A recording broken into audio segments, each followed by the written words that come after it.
శుక్లాంబరధరం విష్ణుం శశివర్ణం చతుర్భుజం ప్రసన్నవదనం ధ్యాయేత్ సర్వవిఘ్నోపశాంతయే.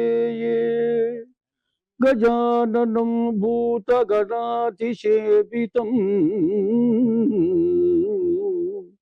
కపిత్థజంబూఫలసారభక్షణం ఉమాసుతం శోకవినాశకారణం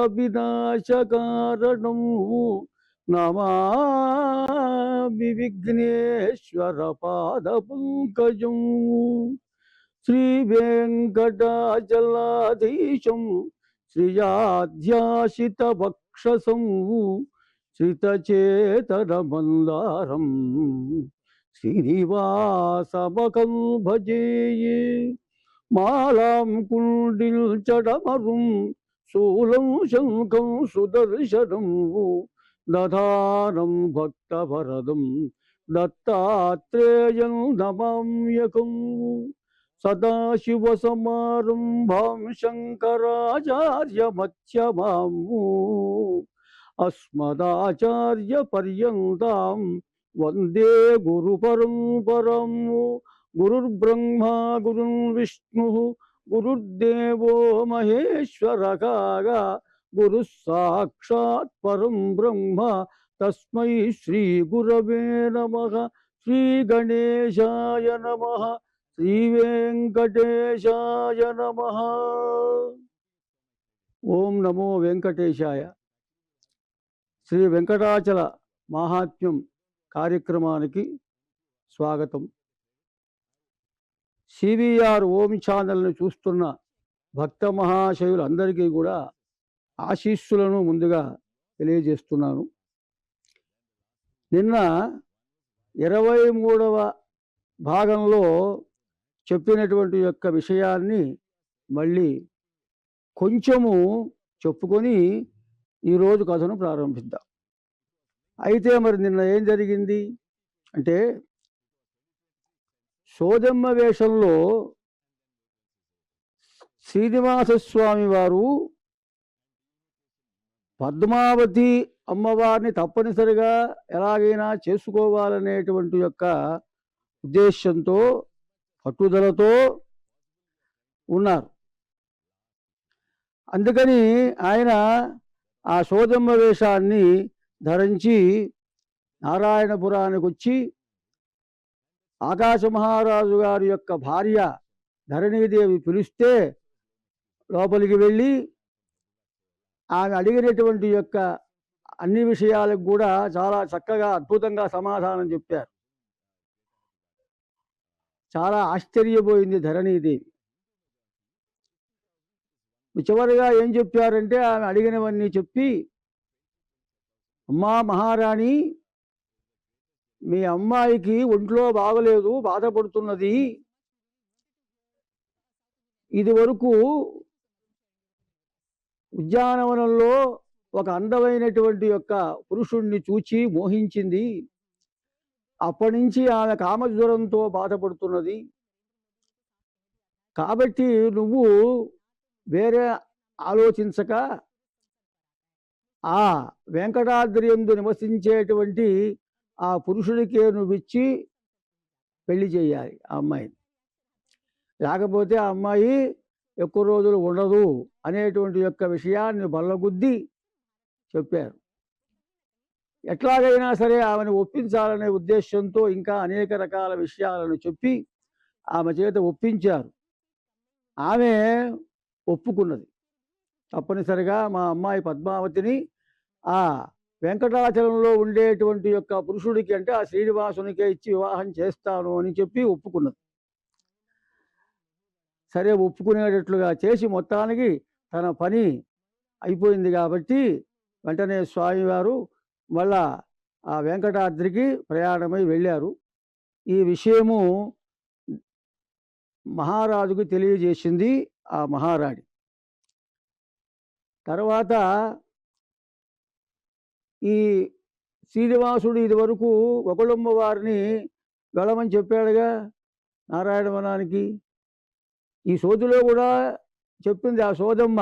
వారు అడగకుండా నేను ఎట్లా ఇవ్వటము మా అమ్మాయిని అని చెప్పి అంటే, లేదు లేదు కొంచెం సేపట్లో ఆవిడ వస్తుంది ఒక ఆమె మాట్లాడుతుంది అన్ని విషయాలు, మీకు ఆ బెంగేం అక్కర్లేదని చెప్పేసి ఆ సోదమ్మే చెప్పేసి అంటే స్వామివారే చెప్పేశారనమాట.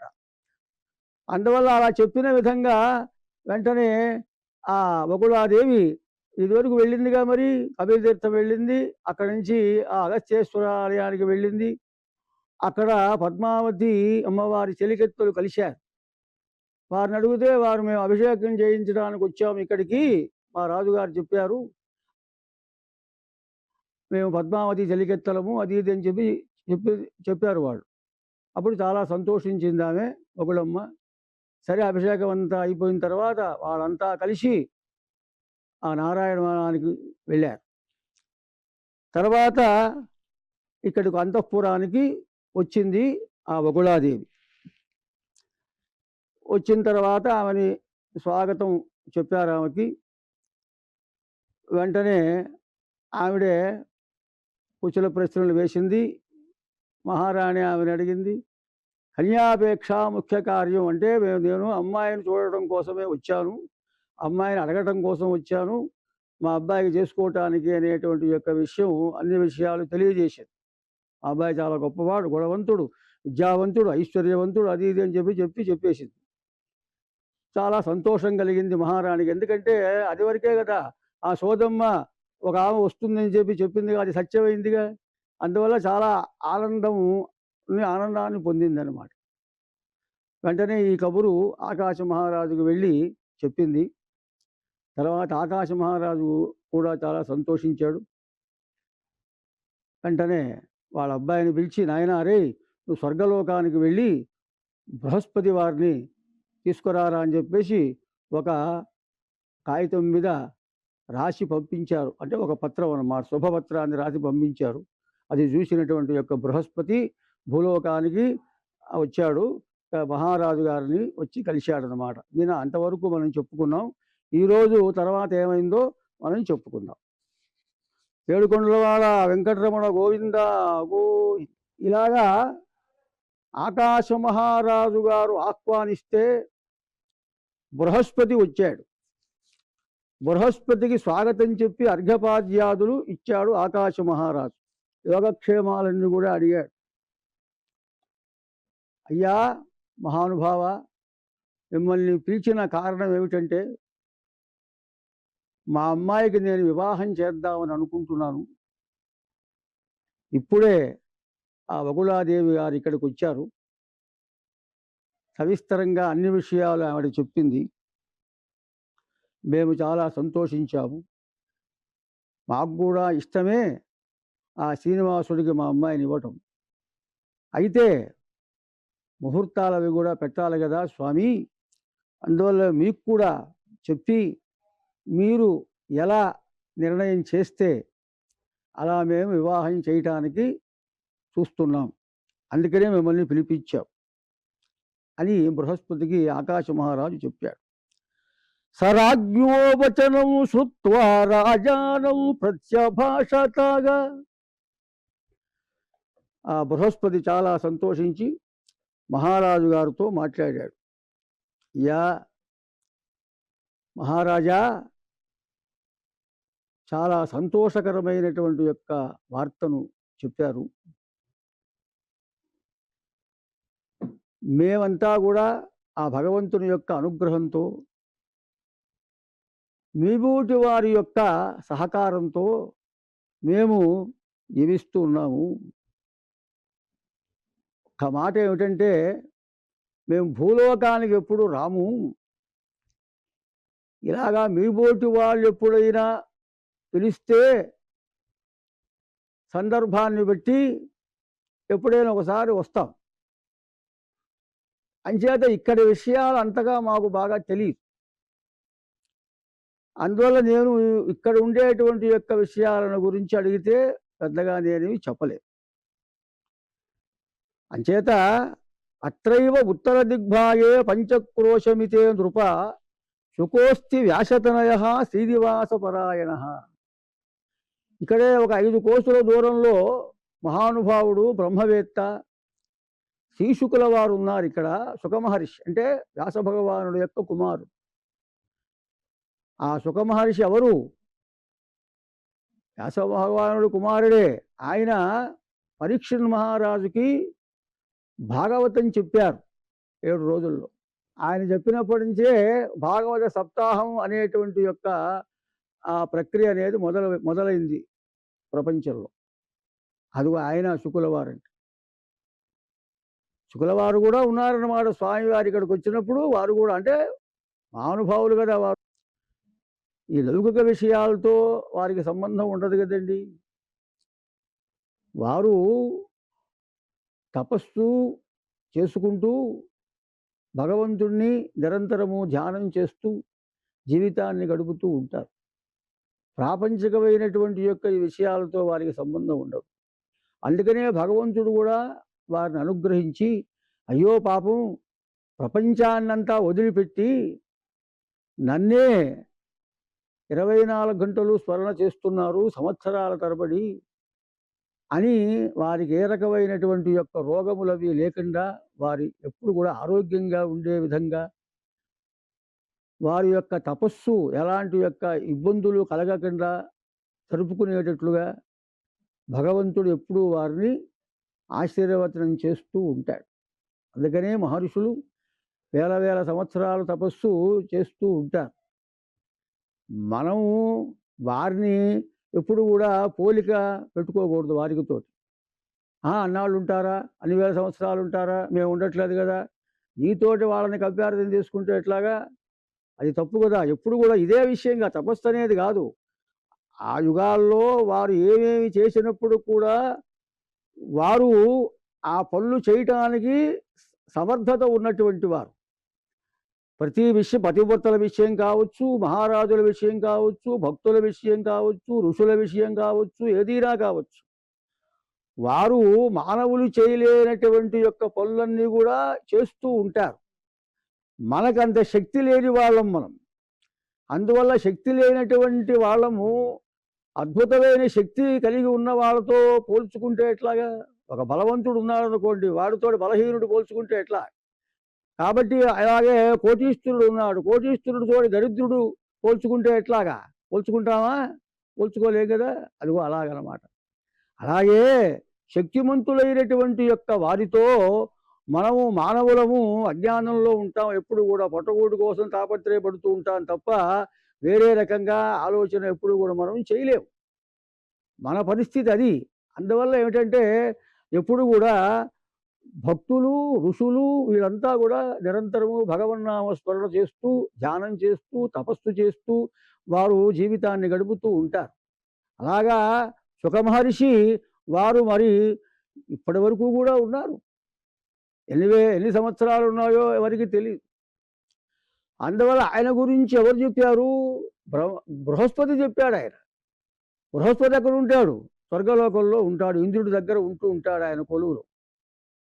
అలాంటి యొక్క బృహస్పతి ఇక్కడికి వచ్చాడు. ఆ బృహస్పతి ఈ మాట అన్నాడు, నాకంత బాగా తెలియదు, నేను భూలోకంలో ఉండను కదా మహారాజా. భూలోకంలో ఉండి తపస్సు చేసుకుంటుంటాడు మహానుభావుడు బ్రహ్మవేత్త శుకమహర్షి. ఆయన్ని గనక మీరు అడిగితే అన్ని విషయాలు ఆయన చెప్తాడు, ఆయనకి తెలుసు. అందువల్ల ఆయన దగ్గరికి ఎవరినైనా మీ వాళ్ళని పంపించండి. 5 కోసుల్లో ఉన్నాడు కదా. తమాహ్వయ మహారాజా, తొందరగా ఆయన్ని పిలిపించండి. ఆయన్ని పిలిపిస్తే ఆ వెంకటాచలంలో ఉన్న విషయం కానీ ఇంకేదైనా విషయం కానీ ఆయనకి అన్ని విషయాలు తెలుస్తాయి కాబట్టి ఆయన బ్రహ్మాండంగా చెబుతాడు. ఆ పని చేయమన్నాడు బృహస్పతి. వెంటనే మహారాజు తన తమ్ముడు ఉన్నాడుగా, ఆ తమ్ముణ్ణి పంపించాడు. ఆయన నువ్వు వెళ్ళి మన శుకమహర్షిని పిలుచుకోరా నాయన, ఆహ్వానించు, పద్ధతిగా వినయ విధేయతలతో వెళ్ళి ఆయనకి నమస్కారం చేసి ఆయన్ని తీసుకోరా, మనం ఇక్కడ వివాహ విషయం మాట్లాడాలి, వారు ఏం చెబితే మనం అది చేద్దాం అని బృహస్పతి వారు ఉన్నారు. శుక్ల వారు కూడా వస్తే వారిద్దరిని కూడా సంప్రదించి వారి నోట్లోంచి ఏమొస్తే దాన్ని మనం చేద్దాం అని ఆ తమ్ముడికి చెప్పాడు.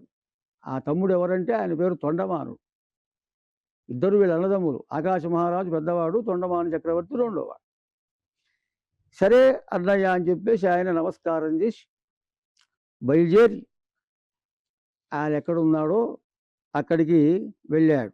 ససంభ్రమత్సముత్థాయ వ్యభ్రమద్ విభ్రమల్నివాగా బిల్దల్ కమండలు రాజన్ చందన్ కృష్ణ మృగత్వచం విచ్ఛిద్య మణిమాలాంచ అనర్త మహామునికి. వెంటనే ఆ తొండమానుడు సుఖమహర్షి ఉన్నటువంటి యొక్క ఆశ్రమానికి వచ్చి ఆయనకి సాష్టాంగ నమస్కారం చేసి తన అన్న ఆకాశ మహారాజు గారు పంపించారని, ఆయన కూతురు పద్మావతీదేవి యొక్క వివాహం నిర్ణయించడం కోసం మిమ్మల్ని రమ్మన్నారని ఆ కబురుని ఆయనకి తెలియజేశాడు. ఆ మాట నోట్లోంచి సరిగ్గా వచ్చిందో రాలేదో వెంటనే ఆయన సుఖమహర్షి ఆనంద బాష్పాలు కార్చి ఎగిరి గంతేశాడు. వెంటనే లేచాట గబగబా. లేచి అంటే ఆయనకు ఉండేటువంటి యొక్క ఆనందాన్ని ఆ రకంగా వ్యక్తం చేశాడనమాట. ఆయన చేతిలో ఉండేటువంటి యొక్క కమండలాన్ని గబక్కున కింద పడేసి కొట్టేశాడు.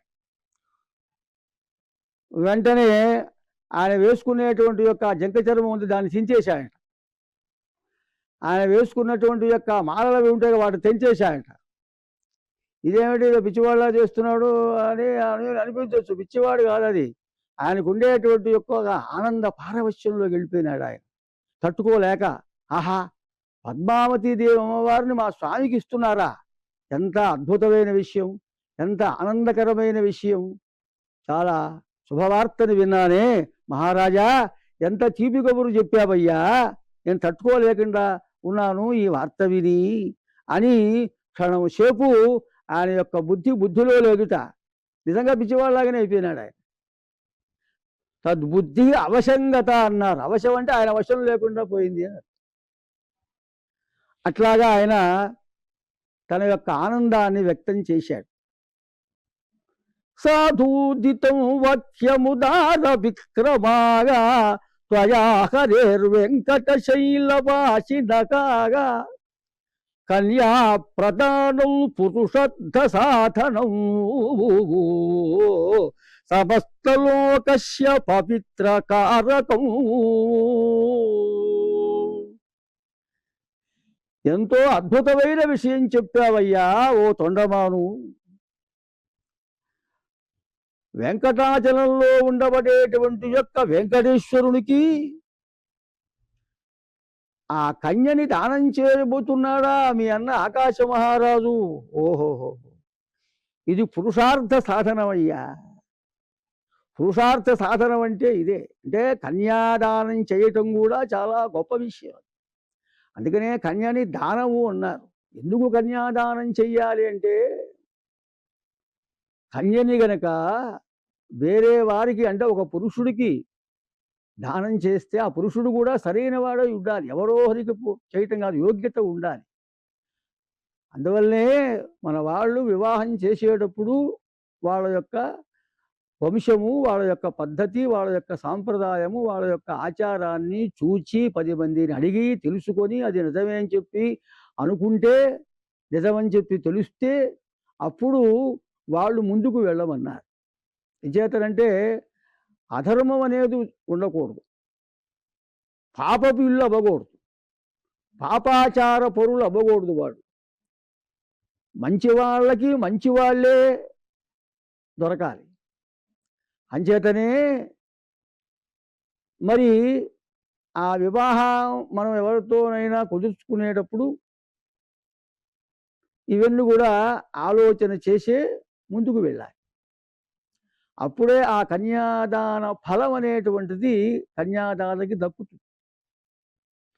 లేకపోతే కన్యాదాతకి కదా ఎవడో ఒకడికిలే బాగా డబ్బున్నవాడు కదా ఇద్దాంలే అనుకో, డబ్బు ఒకటే ప్రాధాన్యత కాదండి.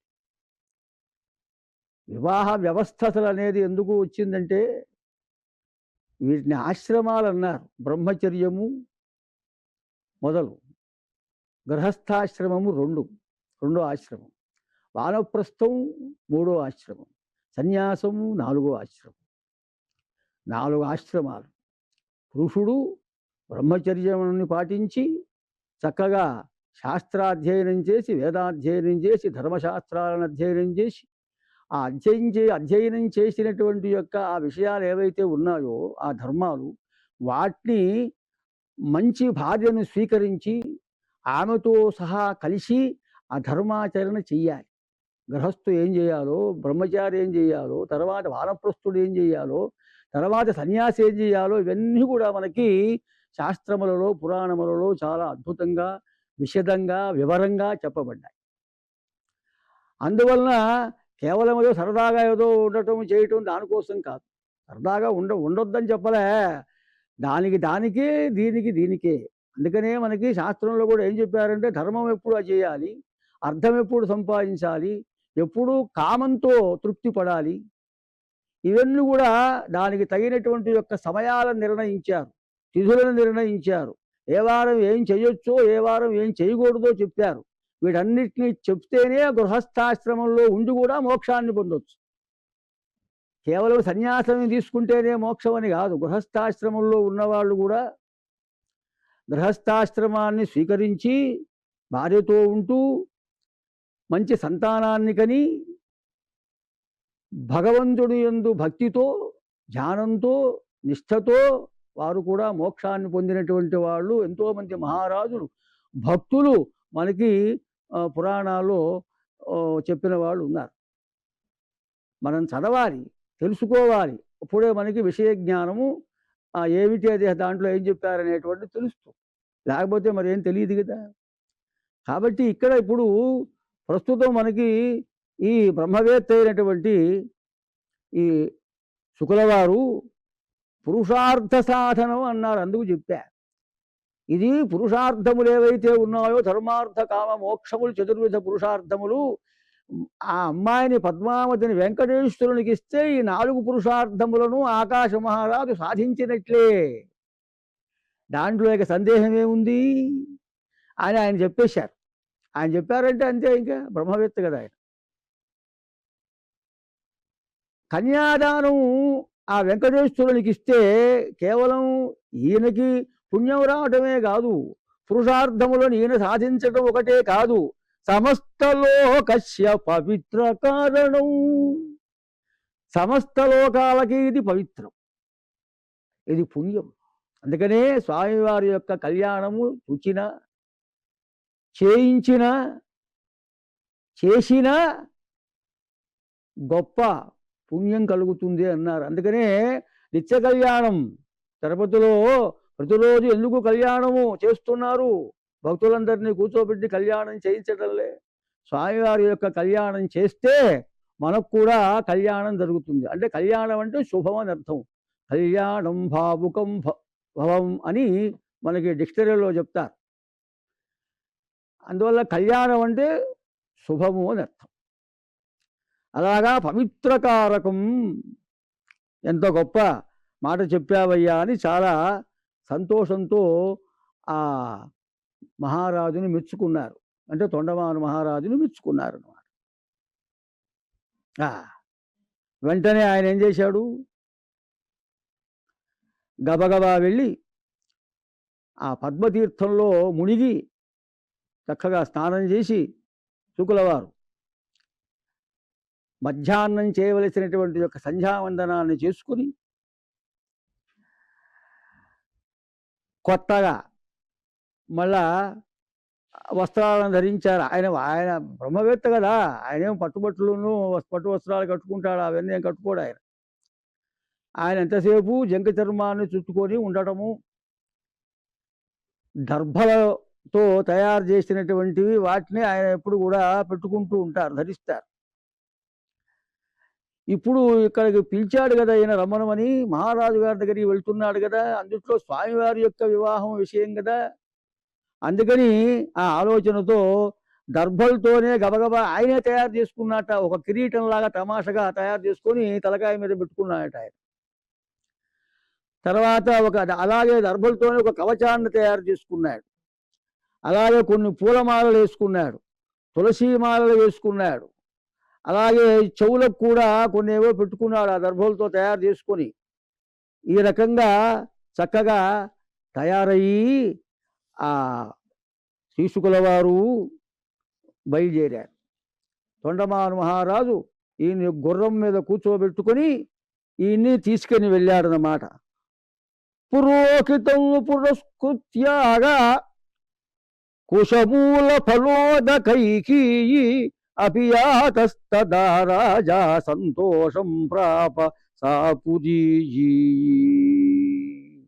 తొండమాను మహారాజు అలా శ్రీశుకుల వారిని తన వెనకాలే గుర్రం మీద కూర్చోబెట్టుకొని ఆ నారాయణపురానికి తీసుకొని వెళ్ళాడు. యానాదు తిరియ రాజేంద్ర సాష్టాంగం ప్రణిపత్యతం గజపారుప్య నగరిం సపురోహిత ఆనయతూ. వస్తున్నట్లుగా తెలిసి ఆకాశ మహారాజు బయటకు వచ్చాడు అంతఃపురంలోంచి. శుక్లవారు బ్రహ్మవేత్త కదా ఆయన దర్శనమే మహాపుణ్యం. సకల పాపాలు పోతే పెద్దవారి యొక్క దర్శనం వారిని చూస్తే చాలు. ఏం చేతనంటే పెద్దవాళ్ళు యోగులు ఎప్పుడు కూడా వారు భగవంతుణ్ణే ధ్యానం చేస్తూ ఉంటారు. అలాంటి వాళ్ళ యొక్క దృష్టి మన మీద పడితే మన రోగాలు పోతాయి, మన దోషాలు పోతాయి, మన పాపాలు పోతాయి, వారి యొక్క అనుగ్రహం మనకు కలుగుతుంది. అందుకనే పెద్దవాళ్ళ యొక్క సందర్శనం చాలా మంచిది. అందుకనే పెద్దవాళ్ళ దగ్గరికి వెళ్ళటం, వినయంగా వారికి సాష్టాంగ నమస్కారం చేయటం, వారు చెప్పినటువంటి యొక్క మంచి వాక్యాలు ఏవైనా ఉంటే అవి చక్కగా వినటం, చేతనైనంత వరకు వారు చెప్పినట్లుగా మనం నడుచుకోవటం, ఇదంతా కూడా సత్పురుష లక్షణం అంటారు, బుద్ధిమంతుల యొక్క లక్షణం. అందువల్ల ఆ రకంగా శ్రీశుకుల వారిని ఈయన తీసుకొని వెళ్ళాడు నారాయణపురానికి. ఆకాశ మహారాజు గారు వారిని తీసుకురావటానికి వారు ముందుకు వెళ్ళారన్నమాట. శ్రీయకాంతాయ కళ్యాణ నిథయేదినాం శ్రీ వెంకట నివాసాయ శ్రీనివాసాయ మంగళం. మిగతా విషయం రేపు ప్రవచనంలో మనం చెప్పుకుందాం.